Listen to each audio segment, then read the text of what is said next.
Assalamualaikum warahmatullahi wabarakatuh. Bismillah, alhamdulillah, wassalatu wassalamu ala rasulillah, wala hawla wala quwata illa billah. Amma ba'du. Pendengar Buletin Dakwah Kafah rahimakumullah.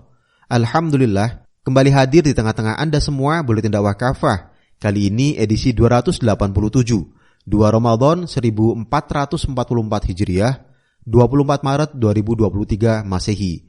Kali ini akan mengangkat tema Ramadan, momentum melejitkan ketakwaan. Bismillahirrahmanirrahim. Alhamdulillah, sepantasnya kita bersyukur kepada Allah SWT.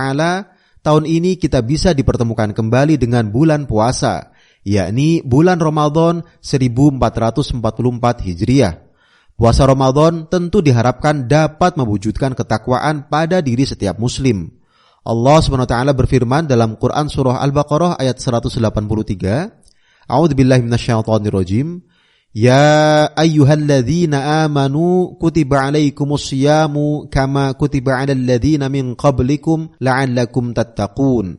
Hai orang-orang yang beriman, diwajibkan atas kalian berpuasa sebagaimana puasa itu telah diwajibkan atas orang-orang sebelum kalian agar kalian bertakwa. Menurut Syekh Abu Bakar Al-Jazairi, frasa agar kalian bertakwa dalam ayat di atas bermakna agar dengan saum itu Allah Subhanahu wa taala mempersiapkan kalian untuk bisa menjalankan semua perintahnya dan menjauhi semua larangannya. Al-Jazairi dalam kitab Aisar At-Tafasir jilid 1 halaman 80. Jika buah dari puasa adalah takwa, tentu idealnya kaum muslim menjadi orang-orang yang taat kepada Allah Subhanahu wa taala tidak hanya pada bulan Ramadan saja, juga tidak hanya dalam tataran ritual dan individual semata. Ketakwaan kaum muslim sejatinya terlihat juga di luar bulan Ramadan sepanjang tahun, juga dalam seluruh tataran kehidupan mereka. Pendengar rahimakumullah, hakikat takwa. Allah SWT berfirman dalam Quran Surah Al-Baqarah ayat 1-2, A'udzubillahi minasyaitonirrajim. Alif lam mim. Dzalikal kitabu la raiba fihi hudal lil muttaqin. Alif lam mim. Kitab Al-Quran ini tidak ada keraguan di dalamnya sebagai petunjuk bagi kaum yang bertakwa. Saat menafsirkan ayat di atas, Imam Ali As-Sobuni mengutip antara lain pernyataan Imam Al-Hasan Al-Basri. Orang-orang bertakwa adalah mereka yang takut terhadap apa saja yang telah Allah SWT larang atas diri mereka dan menunaikan apa saja yang telah Allah SWT wajibkan atas diri mereka. Ali As-Sobuni dalam kitab Sofwahut Tafasir jilid 1 halaman 26. Adapun menurut Imam Ibnu Jarir At-Tabari mengutip pernyataan Ibnu Abbas radhiyallahu an, orang-orang yang bertakwa adalah mereka yang takut menyekutukan Allah Subhanahu wa taala dan mengamalkan apa saja yang telah Allah Subhanahu wa taala wajibkan atas mereka.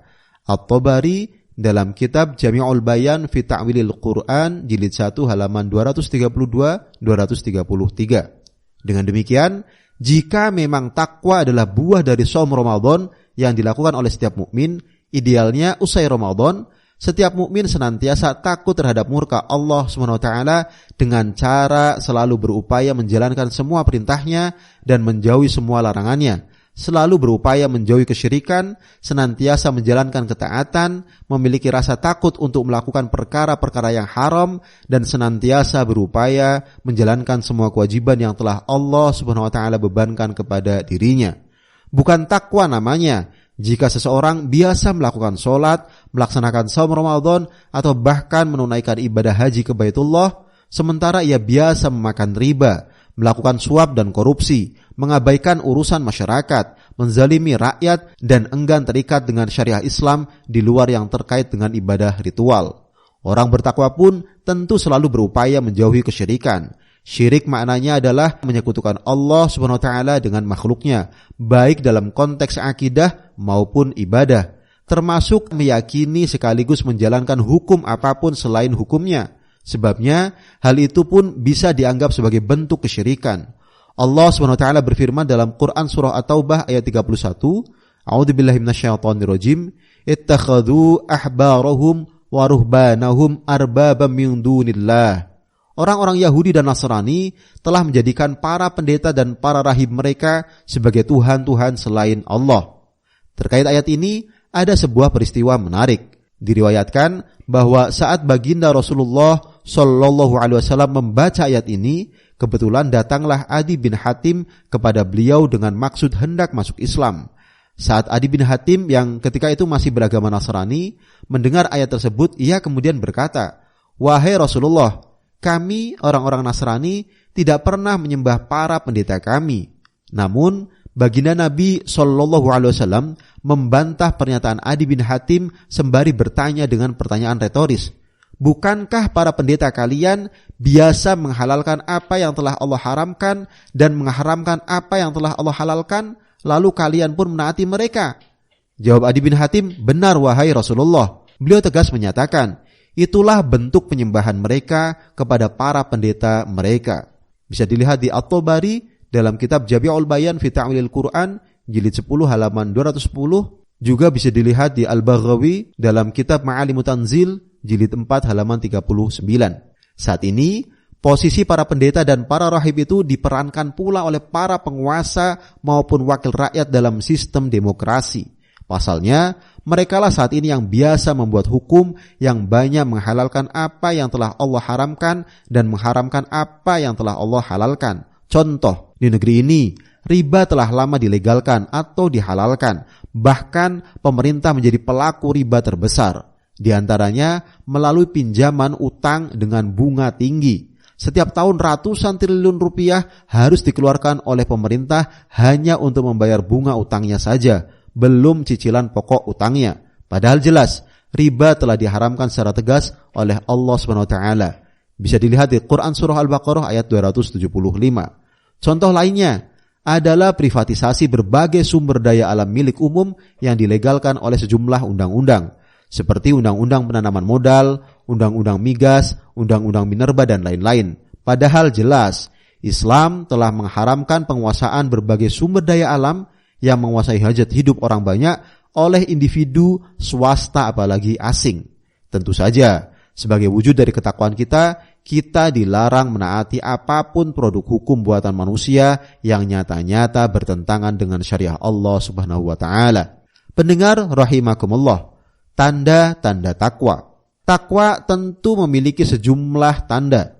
Imam Al-Hasan berkata, orang bertakwa memiliki sejumlah tanda yang dapat diketahui, yakni jujur atau benar dalam berbicara, senantiasa menunaikan amanah, selalu memenuhi janji, rendah hati dan tidak sombong, senantiasa memelihara silaturahmi, selalu menyayangi orang-orang lemah atau miskin, memelihara diri dari kaum wanita, berakhlak baik, memiliki ilmu yang luas, senantiasa bertakarub kepada Allah. Ibnu Abi Ad-Dunya dalam kitab Al-Hilm jilid 1 halaman 32.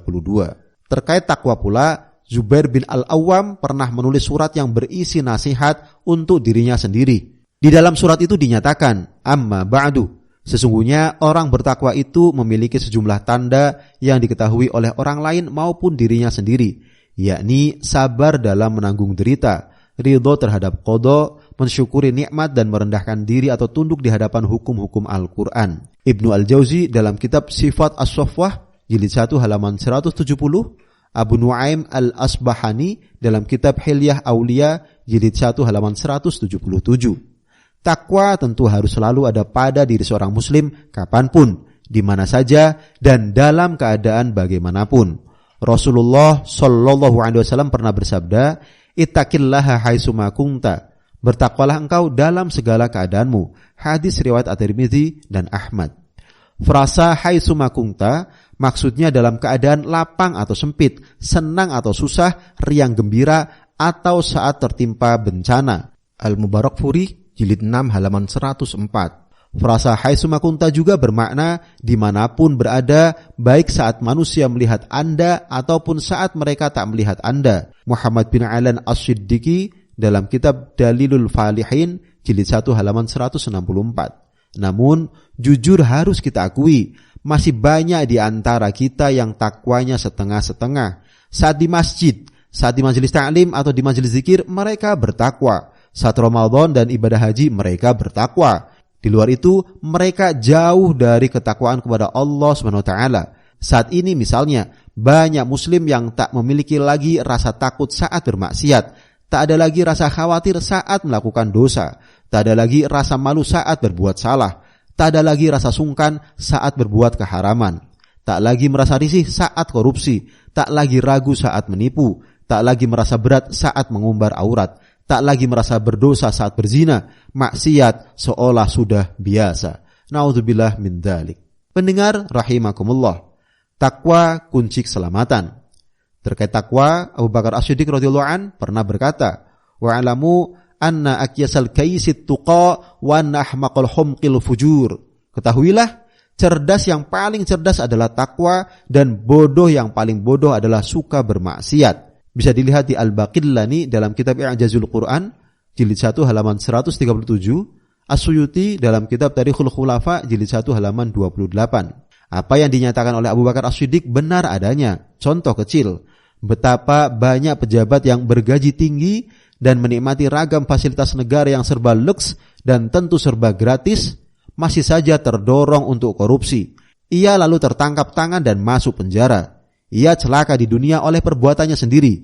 Belum lagi di akhirat dia akan diazab oleh Allah Subhanahu wa taala. Mengapa bisa begitu? Karena ia tidak bertakwa kepada Allah Subhanahu wa taala. Saat ia tak bertakwa, ia tampak bodoh. Sudah kaya dan terhormat, tetapi tetap korupsi. Akhirnya ia masuk bui dan menuai aib. Jika saja ia bertakwa, tentu ia akan memiliki sifat qanaah. Ia akan menahan diri untuk korupsi. Saat terhindar dari korupsi, ia akan selamat di dunia, tak akan menjadi pesakitan atau masuk penjara. Ia pun selamat dari dosa korupsi yang bisa memasukkan dirinya ke dalam neraka di akhirat. Pendengar rahimakumullah, ketakwaan kolektif. Takwa sejatinya tak hanya berlaku secara pribadi pada diri setiap muslim. Takwa pun harus terwujud secara kolektif di masyarakat dan kehidupan bernegara. Allah SWT berfirman dalam Quran Surah Al-A'raf ayat 96, A'udzubillahi minasyaitonirrajim, walau anna ahlal qura amanu wattaqau lafatahna 'alaihim barakatim minas sama'i wal ard. Andai penduduk negeri-negeri itu beriman dan bertakwa, kami pasti melimpahkan kepada mereka berkah dari langit dan bumi. Ayat ini berbicara tentang penduduk negeri yang jika bertakwa, mereka akan Allah beri keberkahan yang berlimpah. Dengan demikian, agar negeri ini berlimpah keberkahan, tak cukup mengandalkan ketakwaan secara personal. Harus terwujud ketakwaan secara kolektif. Dengan kata lain, ketakwaan harus mewujud dalam masyarakat dan kehidupan bernegara. Wujudnya tidak lain dengan menerapkan dan menegakkan syariah Islam secara kafah dalam seluruh aspek kehidupan mereka. Wallahu a'lam bishawab. Demikian materi Buletin Dakwah Kafah edisi 287, Ramadan, momentum melejitkan ketakwaan. Terima kasih. Wassalamualaikum warahmatullahi wabarakatuh.